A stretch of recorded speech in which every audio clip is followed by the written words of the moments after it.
Okay. How does that? Okay. Well, Why not? long story short, we ran into a small issue. Clairvy can't go into the sunlight. Okay. Everything was fine at first. She followed me up to the surface just like I told her. Okay. But as I led her out of the shadows and into the sunlight, she vanished. She vanished? I turned around and there she was, standing at the edge of the shadows, silently watching me. Did she only go through night then? Huh. Maybe she's afraid of sunlight, or... No, it wouldn't be her wish if that were the case. Well, we could always try pushing her into it. Oh, true. I've pretty much tried it all already. Nothing worked. Eventually, the sun went down, so all I could do was bring her back here. How did it go with you, Lynette? Good. I've got the list. It's right here. Really? Well, what are we waiting for? Let's take a look! Hmm. Oh, that's a lot of pages. Oh, it's gonna take forever to get through it all. We can each take a section. Here. La Pouillade, L'Endroit, Chambel, Horaire. Okay. Oh, yikes. That Horaire guy has a huge scar on his face. He's kinda giving Paimon the creeps. I've met him before. The scar is from an injury he received during a mission. I still remember him joking with me about it. He said any future lover would take one look at him and then lose all interest. Did he say anything else? Well, I asked if there was someone he was interested in. He said no, and that's where our conversation ended. It was only later that I learned he really did have someone he liked. He risked everything to escape so he could be with her, but it didn't work. One day, Father asked to see him, and, well, I never saw him again after that. Wait, so that means the knave, she... It may seem cruel, but it's just one of the rules of the house. Betrayal is not to be taken lightly. We know too many secrets to come and go as we please. So, if you do try to leave, you pay with your life. Her name's not here, huh? Well, that's not too surprising. It doesn't seem like this list is complete. It only contains records dating back around 5 years. Let's shift our attention then. Fremine, were you able to find anything out? No. Fremine, Sorry. I was thinking about something. I managed to talk to quite a few people, but I couldn't help but notice that the atmosphere in the house was a little... strange. Strange. Strange? Yeah, I mean, I know there have been arguments in the past, times when people haven't gotten along. Chaplot and Filiol are a good example of that. Oh, those are two of the people that we met while delivering supplies. Paimon can see how they might not get along. They had very different vibes, and their, interests seem to be pretty different as well. that's Yeah, to be that expected, is actually. true. Father brought us all here, shared her Okay. knowledge with us, taught us how to fight. That's one thing we all share. But Fighting. that's also where the similarities end. Not all of us feel the same desire to stay here. As members of the House of the Hearth, we're also considered part of the pt2. And to a lot of people, that's an identity they never asked for. Certain members get older and realize they want something else for themselves. But considering the rules of the house, most people would never say that out loud. People like Chaplot and Foltz are loyal to Father and her vision. They're proud to be part of the pt2. Filial and Nantoy, on the other hand, well, they aren't quite as enthusiastic. These kinds of conflicts have always been there. It's not like Father is in the dark about any of this. Well, that's true. But it just feels like things have gotten worse lately. Filial and the others, it seemed like they were meeting in secret to talk about something. I can't say for sure, but I think they've met Clairvy. Think so? You think she's been inciting them to act out? No, not exactly. But I wouldn't be surprised if she said something to them about the darkness in the house and how deep it runs. She's told me about it before. Experiments being run on children. People being used as pawns on the battlefield without so much as the strength to survive. And they just believed all that? Without any evidence? Probably. Clairvy's words probably gave them the excuse they were looking for. Whether they actually believe them to be true is secondary. This is all because of Project Stuja, isn't it? Whoa. Hold on a second. What's this Project Stuja all about, huh? This is the second time it's come up now. Sorry, but I'm not sure of the details either.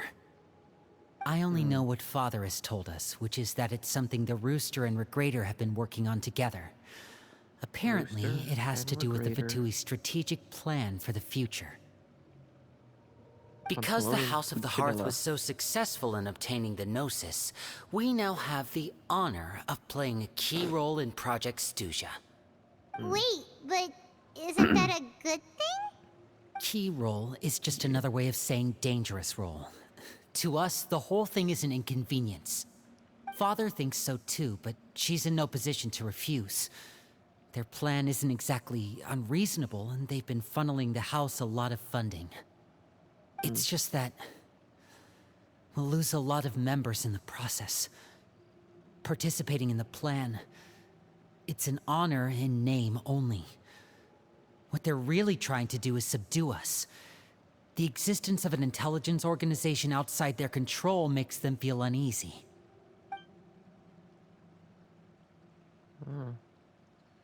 Okay. Okay, super complicated top secret Fatui business aside, what does all of this have to do with the conflicts you were talking about earlier? Paimon doesn't get the connection.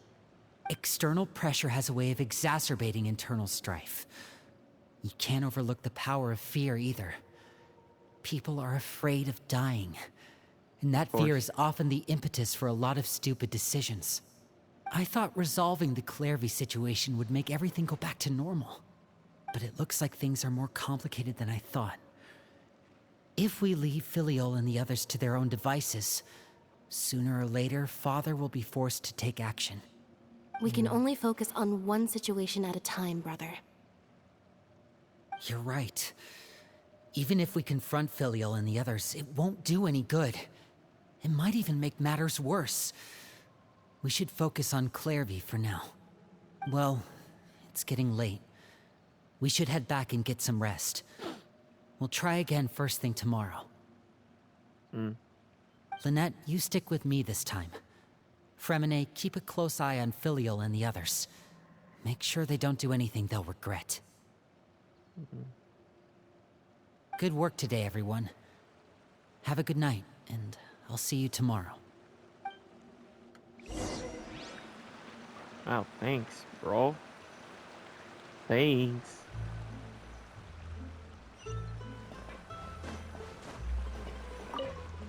Have a rest. Oh, I'm always looking forward to an early night, but she can't sleep at all. Hey, you don't think the knave will be too angry with Linny and everyone if she finds out about all this, do you? She's even scary when she smiles. If she were to actually get angry... Ooh, you have to protect Paimon if that happens, okay, Traveler? Trust is ever, Traveler. Yeah, because I ain't afraid of her. Look over there. Quick, Let's Harry? catch up with her before anyone sees. Yeah.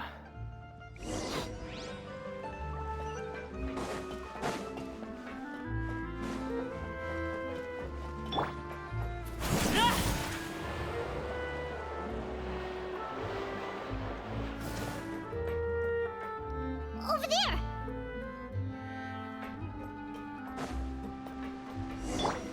Oh, wow. She just vanished.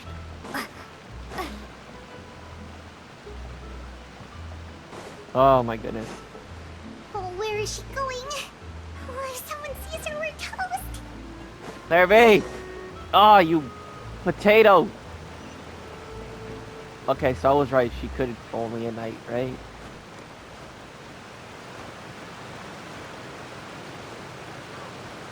Oh, one more. One more! Oh, I got it. Oh, look! She stopped!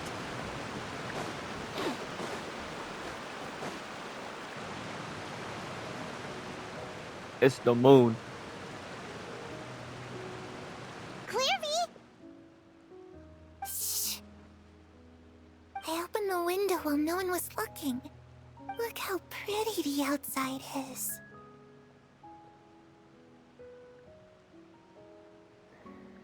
Huh? Window. If only I could have more than this. You probably think I'm being silly, huh? All this hopeless resisting. It's better to dream of what I could have than try to make it a reality, right? Please, help us get on the same page here, Clary. We need you to tell us what you know. Can you do that? Sure. Although, after you hear all this, I think you might regret that decision. Everyone in this family is nothing more than a tool. Something to be used and exploited. We're all expendable. Including me. As long as you're useful, you get to stick around. Lose your value, and you're handed over to the doctor, experimented on, and given a fate worse than death. I've seen it happen again and again, and I've had enough. You're saying the knave did all that? It's just, that doesn't seem like something she would do. She's scary and all, but it seems like even she has lines she wouldn't cross. I knew you wouldn't believe me. Everyone thinks she's a good person. They all think of her like a real mother. Mother? What? But she doesn't deserve that title. She's disgraced it and tarnished it. And if I had things my way, I'd never see her again. If only Perry were here, she'd understand. Perry? There's that name again. Also, Paimon's getting a strange feeling. It almost feels like she's not really here with us. Paimon can't tell if she's actually talking to us or if she's mistaken us for someone else. Well, in Oh, any case, yeah. it seems like she really needs someone to talk to. We should keep her company for a little longer. She looks so young. But it seems like she's been through a lot. It's getting windy. I should close the window. Ooh, look at the moon. Isn't it pretty? Hey, wanna hear a secret? I heard that if you look up at the night sky in Snezhnaya, you can see the aurora. It's supposed to be super pretty. Even prettier than the moon tonight. Perry and I promised each other that once we're older, we're gonna go see it together. But I can't find her. I'm worried she's also been... No, that wouldn't happen to her. She's special. Mother likes her a lot. I should really go talk to Mother, but we just fought. She doesn't want to see me, and I'm too scared to face her. What should I do?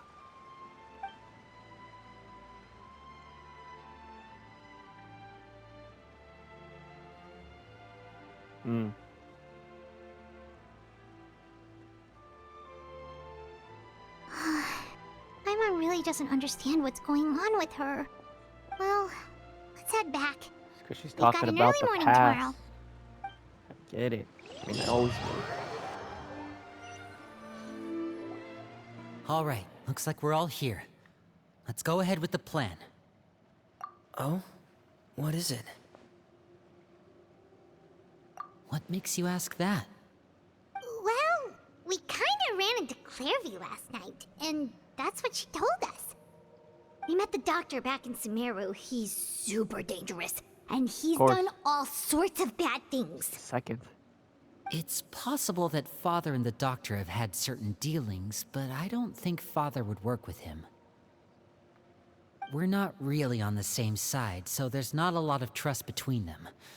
That doesn't exactly set the stage for a successful partnership. I did hear, though, that when Father first became a Harbinger, the Doctor offered to work with the House of the Hearth. Father rejected most of his proposals, except for one.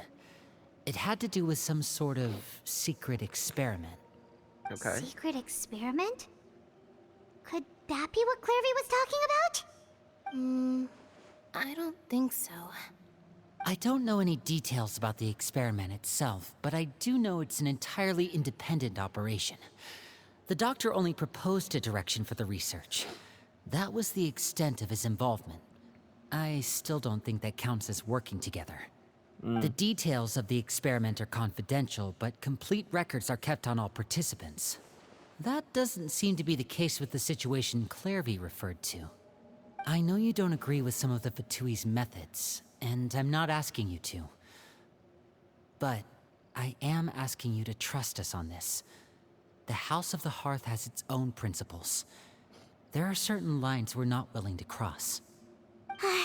Alright, that's good to hear at least.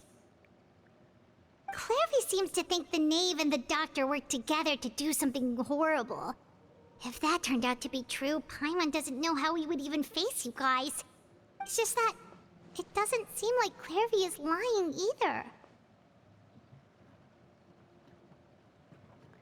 The easiest thing to do would be just ask the Knave directly, but Paimon doesn't think she'd tell us. Father didn't come back last night. She's probably still near the shore. We'll be counting on you to distract her. Of course. Lynette, you're with me. Fremine, you know what to do. Be on your guard, everyone. All right, let's get to it. Sure thing. My boy.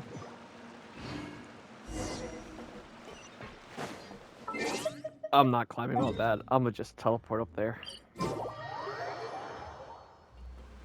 Okay, I just have to climb this. Because I'm not doing that.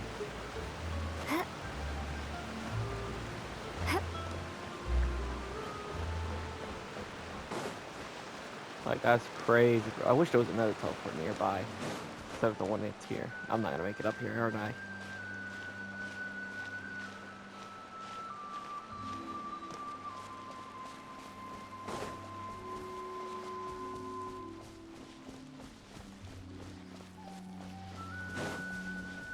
Arlecchino! Ah, it's you two again. I must say, you look a bit pale. Did you have trouble sleeping last night? A little. Perhaps if you had less on your mind, you'd be able to absolve yourself of such troubles. So what are you planning to do now? Catch up on some sleep? Or should I give you some time to rack your brain for a topic to discuss before I ask any questions? Although I must profess to being curious. Without Child here, how do you plan on distracting me? Yes? Us? Distract you? A good one. But no, we were just here for a chat. Looks like you could have used some extra time to think. No matter. If you don't have any other plans, why don't you accompany me somewhere? Don't Okay. worry. I'll be sure to steer clear of any scheming children. The ocean breeze is sure nice today. Just ignore what you Children just said. always think they can hide things from the grown-ups. But nothing gets past me. Least of all a little scheming. I think I'll let them have at it for a little longer. I can be very patient. Well, I'll leave you to think things over. If you're so inclined, meet me outside the Palais Mermonia. Good things come to children who do as they're told. So I do hope you decide to tag along. If only for your friends' sakes. What should we do? She clearly knows about everything we've been doing, and Paimon doesn't think it'd be a stretch to say she was threatening us just now.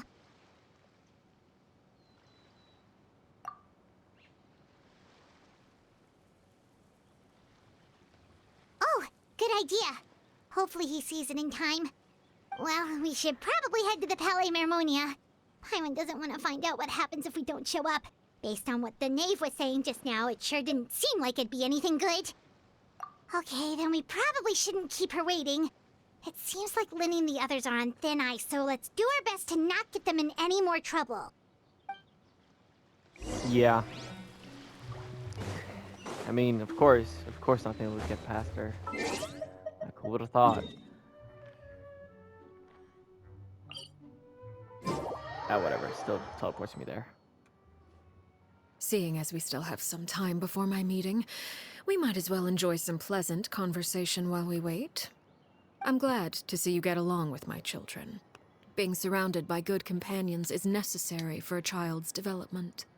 You're not planning on doing anything to them, are you?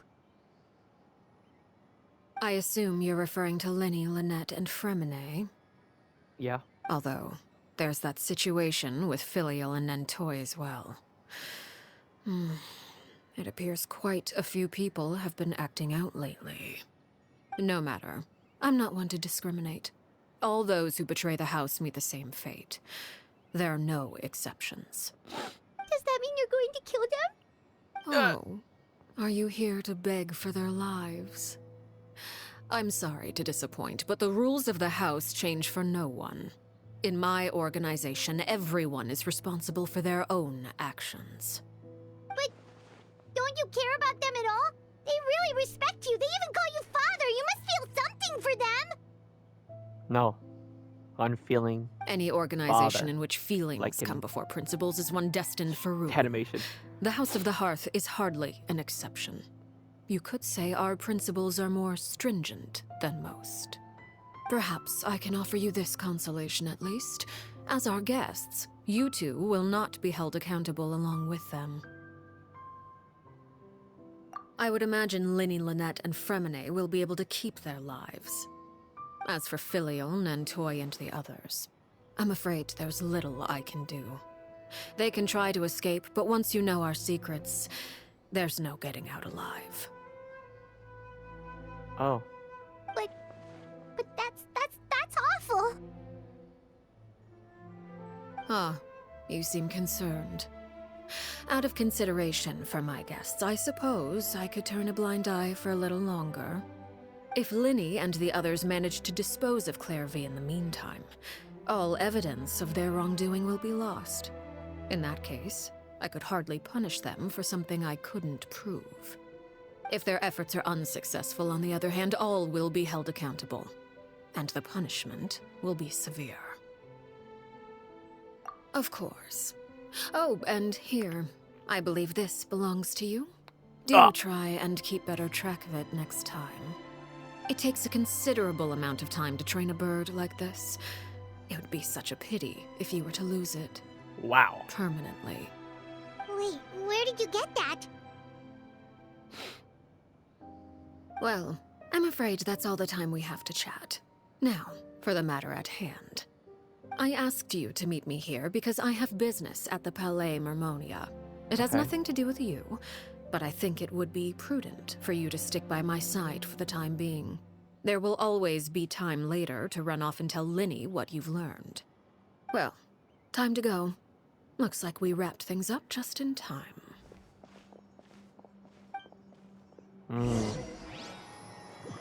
She left before us and she still caught the bird. That's crazy.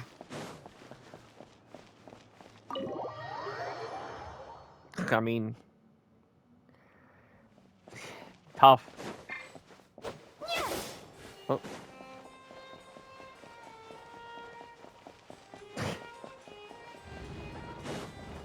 scary.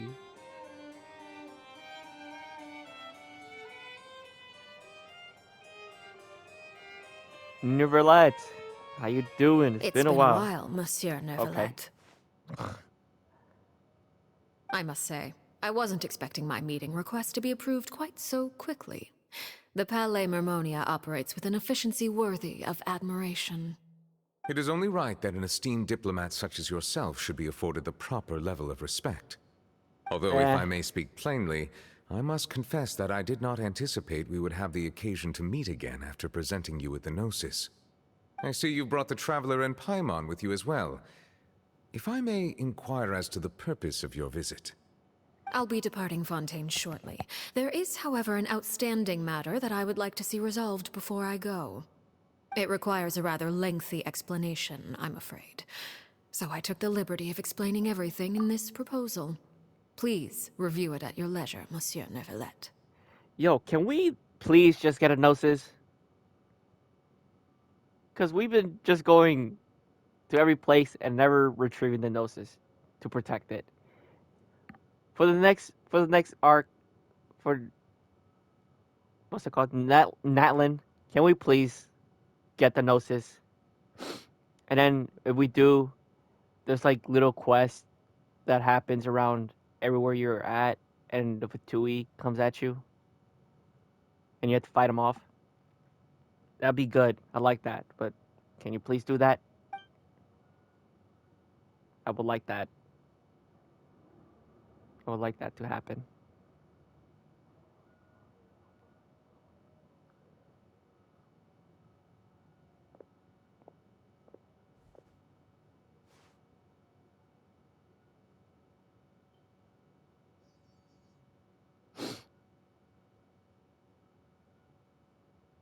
Okay. I understand your request. However, at the risk of causing offense, I must admit that I fail to see why you would wish for such a thing. I heard you have a certain fondness for water tasting, Monsieur Neverlet, so allow me to use water as an analogy.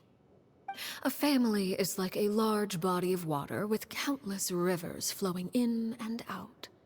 As someone who watches over this system, I would hope that each river that flows from the source will eventually reach the ocean. Of course, objectively speaking, I know this is impossible. Most of the rivers will dry up along the way, disappearing into the ground and leaving nothing but a barren riverbed behind. Not all rivers are destined to reach the ocean, but I would not see their existence rendered meaningless. I believe the water that flows within them is simply meant for a different destination, like a field in need of irrigation. Or perhaps the glass of a certain water-tasting enthusiast. Did you get any of that, Traveler? Your words paint an optimistic picture indeed. Allow me to remind you, however, few among us are willing to sip from a glass filled with tainted water. It may have been tainted at one point in time, but not to worry. I'll make sure it's drained of all impurities and returned to its cleanest form.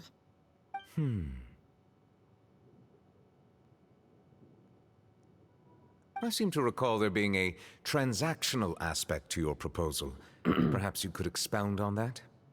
If you accept my proposal, Monsieur Neverlet, I will gradually withdraw my forces from Fontaine. And, unless absolutely necessary, I will no longer carry out any special missions within Fontaine. I presume I can take your words to mean that, in the future, cases similar to the Tartuffe assassination will cease to cross my desk? Tartuffe? Ah, that thief who embezzled funds from all those charities, you mean? My deepest condolences to his family, but without any evidence, I cannot imagine how the House of the Hearth might have been involved in his passing. Of course, if you accept my proposal, Monsieur Neverlet, I'm sure certain measures could be taken to reduce the frequency of such troubles. You choose your words carefully indeed. In that case, I am inclined to accept your proposal. My thanks for your generosity, Monsieur Neverlet. Well, with that settled, we should be going now. I took the liberty of bringing along 2 bottles of spring water from Snezhnaya for you to enjoy. I do hope I get the chance to hear your impressions. Perhaps at our next meeting, yes? Ooh, water? Indeed. I trust you would not overlook your commitment in the meantime. Okay. All right, Traveler Paimon. Time to go. I thought he was gonna be excited when she said water. Let me talk to him first. I believe I've told you before that my emotions easily resonate with those of others. Yet in the few meetings I've had with that Harbinger, I haven't been able to sense any aspect of her emotional state. Her mind is like a still body of water. Who knows what darkness lies in its depths, and the lack of ripples on the surface gives nothing away. It's unclear whether this is her natural state of being, or whether it's an incredible strength of will that gives her the ability to master her emotions. Either scenario, however, suggests she is a very dangerous individual. I do not expect an explanation as to why you two are by her side. Whatever your reasoning, I would only advise you to take caution. I'll be fine.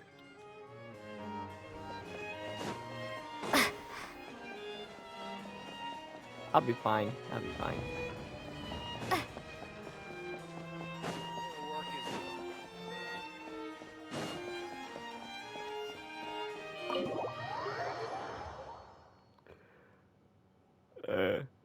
I'll be fine. So, what exactly were you talking about back there? Paimon only heard you mention some rivers, a large body of water, and then some kind of irrigation scheme. You really want to know? I would imagine there might be more pressing concerns at the moment. Winnie, Paimon really hopes everything's going okay.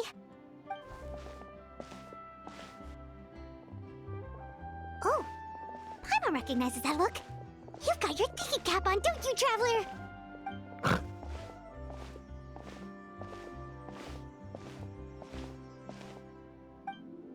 Hmm.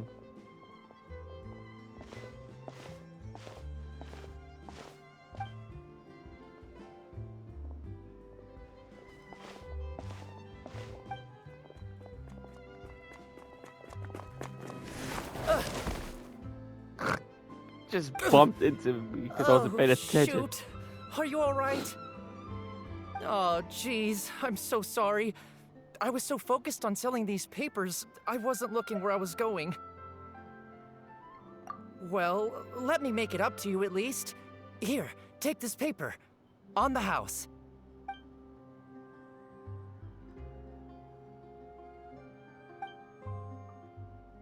Oh, you don't have to give us anything. Please, I want to. It's not like I'm short on supply. All the extras will be useless come tomorrow anyway. It's my fault, really. I was just trying to bring home some extra mora for the family, but I bit off more than I can chew. I haven't had many takers today, so I'm still swimming in papers. What's going on here? Nothing much. I just ran into your friend here on accident. I should probably get going, actually, so... Hold on. Of course, I'm happy to compensate you with mora, it's just... I don't have any on me at the moment. I'll take 3 papers. Here. Your payment. Oh! Thank you for your patronage. May the Archons bless you with good fortune. If only I had the chance to run into such generous customers every day. I should probably just take on a smaller inventory though, right? I'm getting married soon, so sometimes it's hard to not get ahead of myself. Anyway, I should head out. Goodbye! Run. Well, now that my affairs are settled, we should take the boat back to Poisson. We've even acquired some light reading to enjoy along the way. Actually, why don't we stick around for a little longer? Paimon just realized how hungry she is. She can't head back to Poisson on an empty stomach.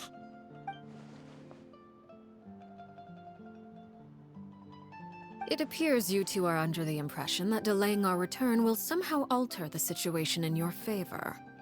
I'm sorry to ruin your fantasy, but your efforts are meaningless. That being said, I could be persuaded to give Linny some extra time. I just have one Okay. condition. If And what's you that? agree to my request, I'll even answer some of your questions. Okay. You're quite curious about Clairvy, are you not? And my relationship to her. Wait, why are you being so generous all of a sudden? You're not gonna ask us to do something bad, are you? You overestimate yourself. You don't have the talent for bad things.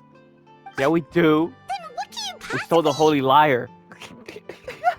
The most important consideration in a negotiation is that both sides receive something they want.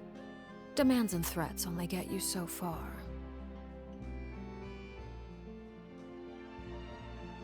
I mean, I guess. Wonderful. Here it is. And what's that? When the time comes, make the choice that you deem most appropriate in the situation, and lend your help to the House of the Hearth. Okay, sounds normal enough. But what do you mean, when the time comes? When is that supposed to be? That is for you to decide. Mm. Okay. Okay. Then we have a deal. Follow me.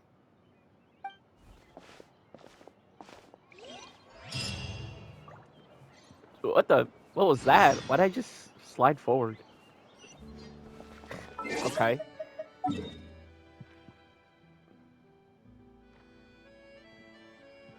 No,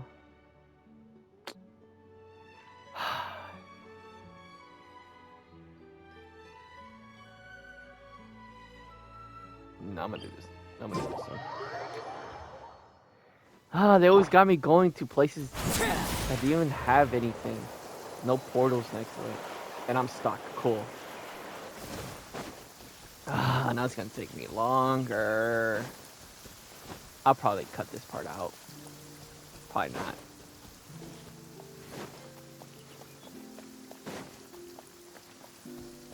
But yeah, like I was talking about the Gnosis. We should at least just get one of them. Come on, we've been going everywhere so we can try to get a Gnosis. And then we just lose it at the end.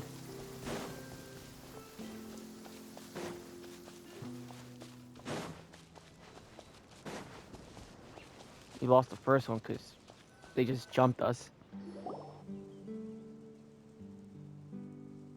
What is this place? Somewhere long forgotten by everyone. It used to be a grand building. Now it's nothing more than a pile of rubble.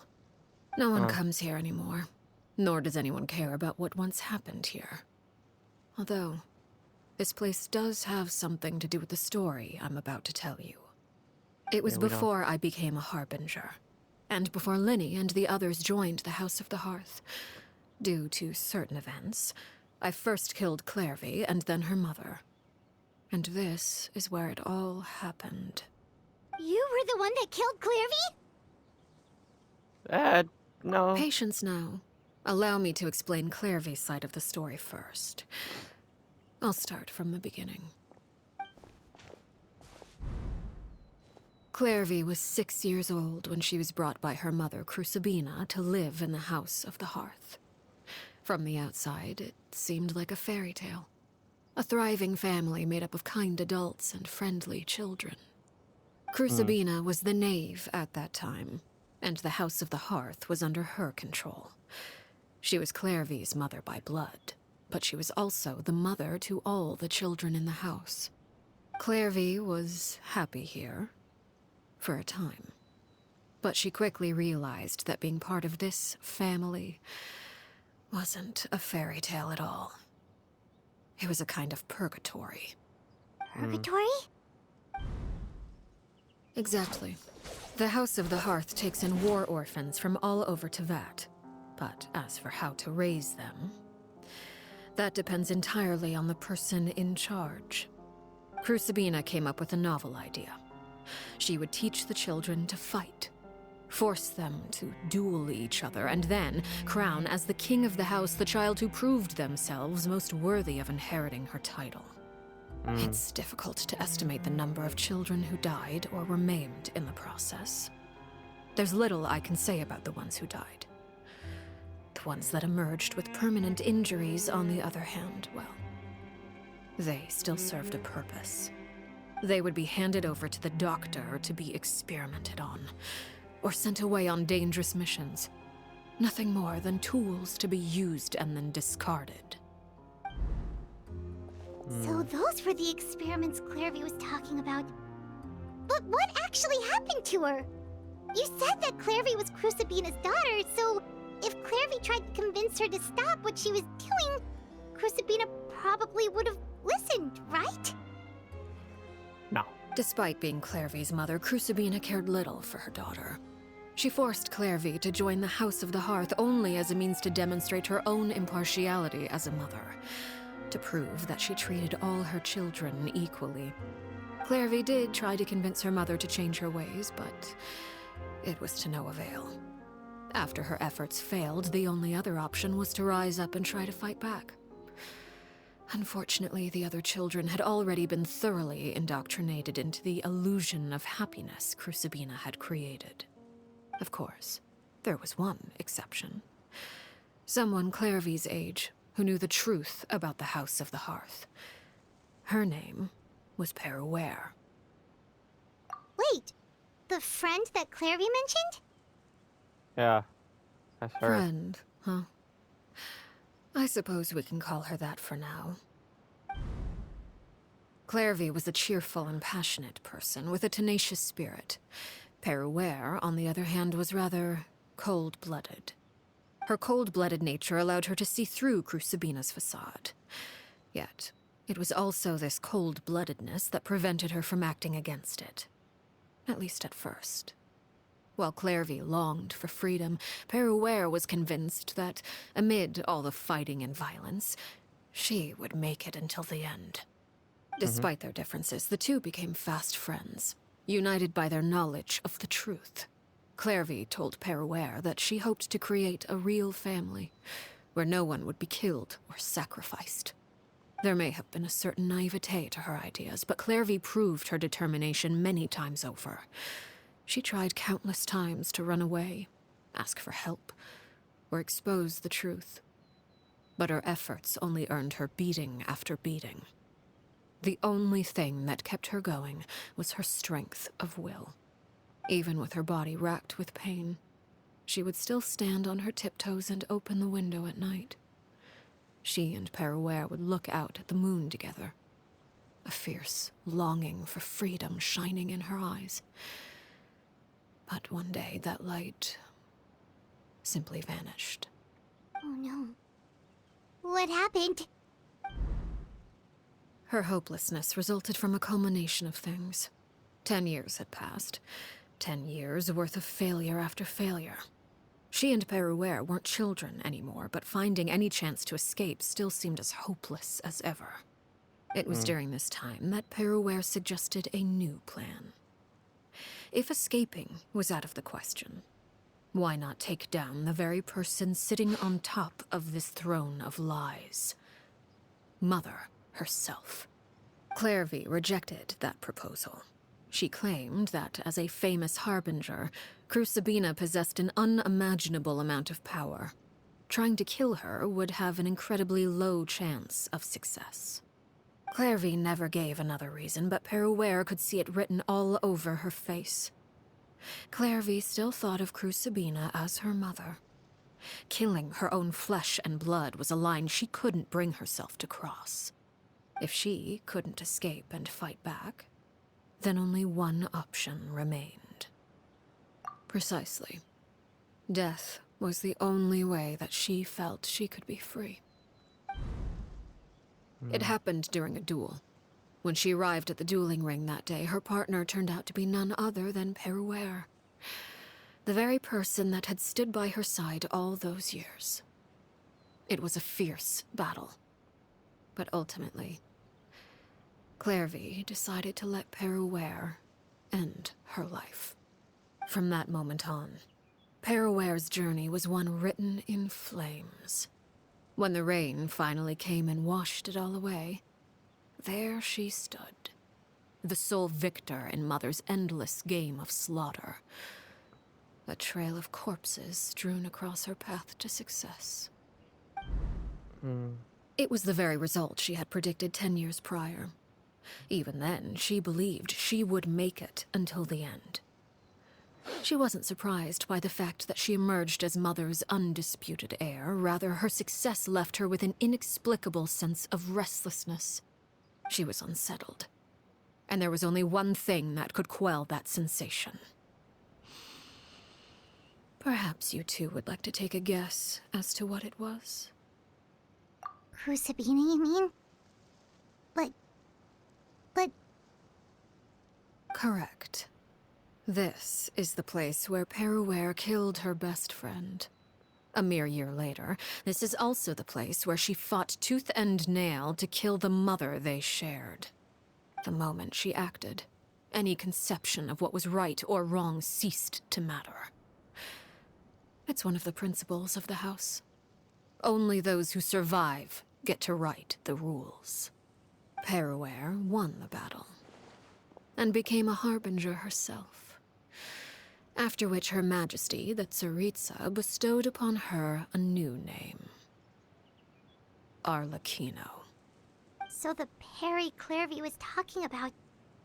It was you all along. You're Peruere. Arlecchino is just a name you got later. I left that name behind long ago. I must say, hearing it now does bring back memories. After I defeated Crucibina, the moniker of Mother died with her. I chose to forego the title she called herself, and even chose to give up my own name. I rebuilt the House of the Hearth under a new identity. Not only as Arlecchino, but as father. And that is where the story ends. Any more questions? Yeah. Based on what you just told us, Clairvy wasn't a little kid when she was killed. So the Clairvy we met... Was she really a spirit at all? I suppose you could call her an illusion born of flame. Her existence is like ashes to a fire. Something left over in the wake of blaze and ruin. You see, a certain power runs through my veins. It's not unlike a curse. My flames leave behind shadows of anything they consume. Of course, the chances of those shadows morphing into a sentient entity are exceedingly slim. Clairvy is a very special case. Clairvy died when she was 16 years old. But what emerged from the flames was her 6-year-old self. Her appearance wasn't the only thing affected. Most of her memories were lost to the blaze as well. Memory is a mysterious thing indeed. Losing a portion of your memories will alter your sense of self. Lose 10 years' worth, however, and it would be like living in the past. Like returning to a version of yourself that never grew up. No wonder Paimon got such a weird feeling when we were talking to her. Perhaps I should put it this way. Clairvy is someone trapped in time. It may seem like she exists with us in the present, but she truly lives in the confines of her own past. So if all of that is true, then you must have known about Clairvy for a long time. Indeed. She's a rather volatile and unstable entity. Sometimes she would look after the children. She's even saved some of their lives. But other times, she would hide from me and become obsessed with revealing the truth about the house to anyone who will listen. Shadows don't have the capacity to learn or grow. Any new information they encounter is quickly forgotten over time. Your attempts to expose Clairvy to sunlight. They failed, yes. The reason is actually quite simple. In Clairvy's mind, the house is impossible to escape, and it is this very perception that traps her there. But no matter. All I have to do is kill her again, and all will be resolved. I don't anticipate so much as a single speck of ash will be left behind this time. Okay. Wait! Paimon can understand why you might want her gun, but isn't there another way? So what if she's trapped in her 6-year-old self? She's still your friend! At least talk to her first! No. It's too late for that. She broke the rules, and now she must be punished. That goes for Filial and Nantoy as well. She's had quite the effect on them. I hope you understand. The difference between Crucibina and myself lies in our formulation of the rules, not our policy for enforcing them. Upholding the rules without question is a trait we both share, because that is how a household should be run. Okay. Is this really what you want to do? Whatever could you mean? Finally, Don't I'm you talking again. Want to say a proper goodbye at least? Whether as a killer or as a father, there are two things that must be avoided at all costs: anger and sorrow. Anger makes you impulsive. Sorrow causes you to waver. Well, it appears it's about time to proceed. Before we arrived, I told some of my well-behaved children to bring our troublemakers here by nightfall. I do believe I've kept my end of the deal. I give your friends quite a bit more time. As for what happens now, we'll just have to wait and see. Wow.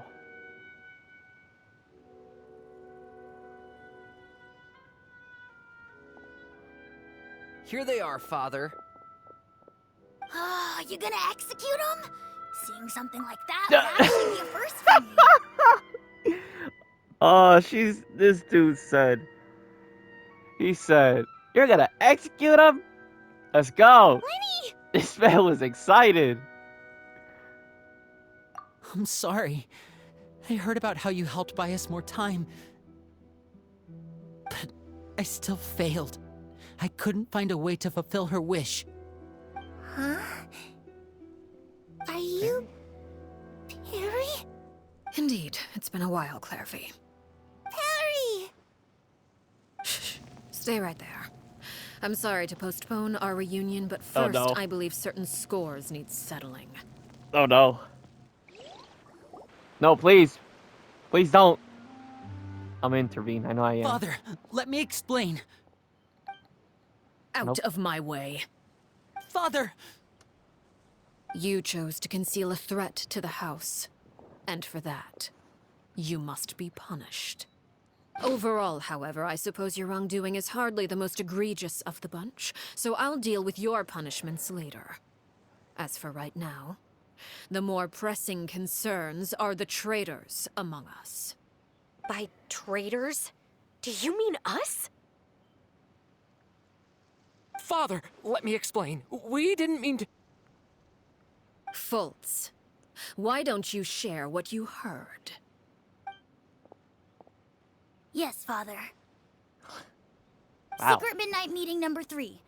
Participants, Filial, Nantoy, Sato, Toddy. Nantoy clearly said, if only Father wasn't the one who took us in. Sato added, I'm sick of this life. I just want to live as a normal person. Filial was the worst of them all. She called us crazies and said a bunch of mean things about Father. I did not! You're lying! Fultz is trying to frame us. It's not like I'm the only one who heard those things. After that, you and Toddy and a bunch of other people started talking about Clairvy. You were using all those things Clairvy brought up as an excuse to question Father. We're birds locked in a cage. The only way out is to destroy it. That's what you said, wasn't it? You little... You just want me gone, don't you? What did I ever do to you, huh? And you, Sheplo, have you forgotten who stood by your sickbed, watched over you, and changed your dressings? Come on, let's hear it then. What's your reason for all this?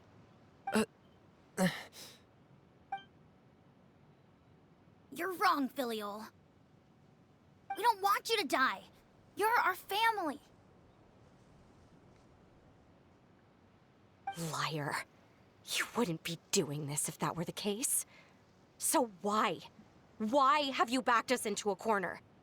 We all live in the House of the Hearth. You know the type of work we do, Filiol. Yeah.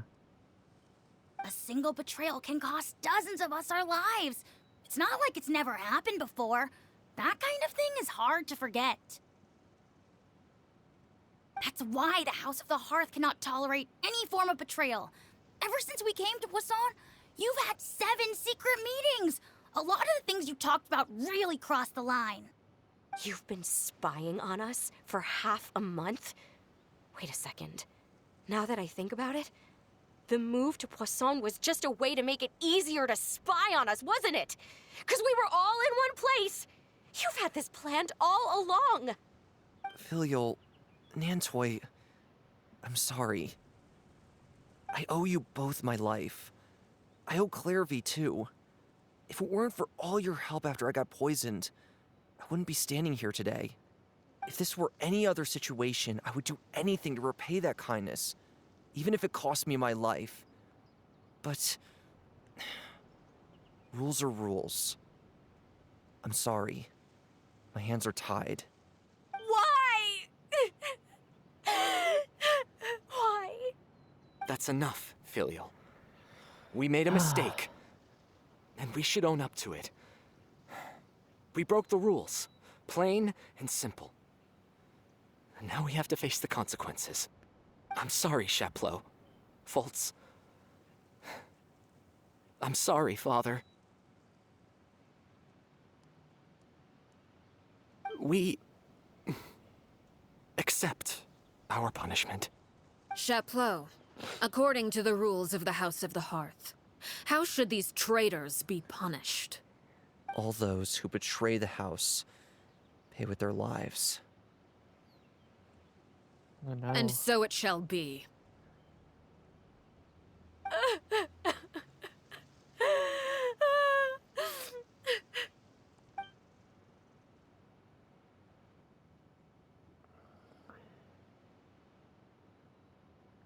Father, please wait! Something you want to say, Linny? Please reconsider, Father. What Filial and the others did, does it really count as betrayal? We all come from broken families. From the very first day we joined the House of the Hearth, we wanted nothing more than to make it a real home. But the truth is, none of us know what a real home should look like. I'm not saying I have all the answers. All I know is this. Killing Filial and the others may uphold the rules, but doing so will only bring us further away from being a real family than we've ever been. So please, Father, please, reconsider. I agree with Linny. Father, please. Linny, you...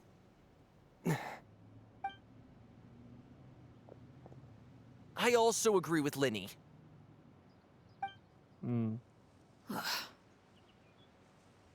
An order once given cannot be rescinded. However, given the extent of your determination, I suppose we shall have to go about this a different way. Draw your weapons and face me. Oh, wow.